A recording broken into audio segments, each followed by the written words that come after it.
तीनों में ही आपको महारत हासिल है। तो ये तीनों ही एक तरह की स्किल्स हैं और हमारे बहुत सारे बच्चे जो इन स्किल्स को सीखना चाहते हैं उनको आप क्या मैसेज देना चाहेंगे? ऐसा है कि नाटक जो है, रंगकर्म जिसको बोलते हैं, रंगमंच है, उसकी ट्रेनिंग जो है, चाहे वो अनुभव के आधार पे हो, चाहे किसी ग्रुप में आप काम करें, चाहे किसी प्रशिक्षण संस्था में जाके आप प्रशिक्षित हो जाएं, कहीं पर भी जाएं, बट रंगमंच आपको ये शिक्षा देता है कि किसी भी पात्र को आत्मसात करना, उस पात्र की मानसिकता को समझना, उसकी साइकोलॉजी समझना, उस विषय को समझना, उस विषय में आपके पात्र का जो महत्व है उस महत्व को समझना, और समझकर 1-1.5 महीना 2 महीने उसके रिहर्सल्स जो है होते हैं, तालीम होती है, वो होता है कि ये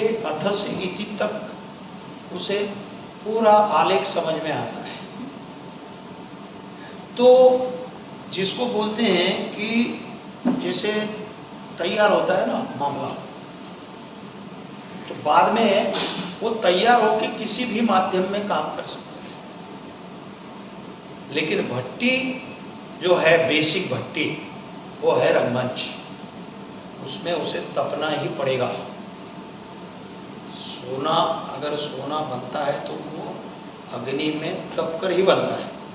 तो तप करना है तो रंगमंच करो। रंगमंच जरूरी है क्योंकि आपको वो सब कुछ सिखाता है। आपको वो डिसिप्लिन सिखाता है, टीम वर्क सिखाता है, एक अच्छे व्यक्ति को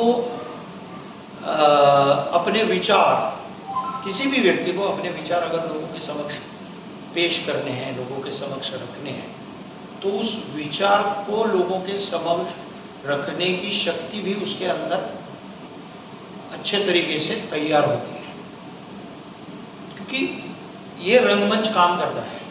फिर संघ में काम करना, टीम वर्क जिसको बोलते हैं, एक डिसिप्लिन, शिस्त होती है, समय की सूचकता, समय सूचकता और समय पर आना, समय पर काम करना, टाइमिंग जिस, तो ये ट्रेनिंग थिएटर की जो है वो बहुत बहुत ज़रूरी है। ज़रूरी है एक नट के लिए, एक्टर के लिए तो है ही, बट एक इंसान के लिए भी वो बहुत अच्छा इंसान बना सकती है। और ये ट्रेनिंग के बाद अगर वो किसी भी माध्यम में काम करे, चाहे वो फिल्म हो, चाहे वो सीरियल हो, चाहे वो OTT हो, माध्यम अलग अलग है, तो वो अभिनय की समझ तो एक ही है, अभिनय का प्रकार तो एक ही है, कोई अलग अलग इसमें।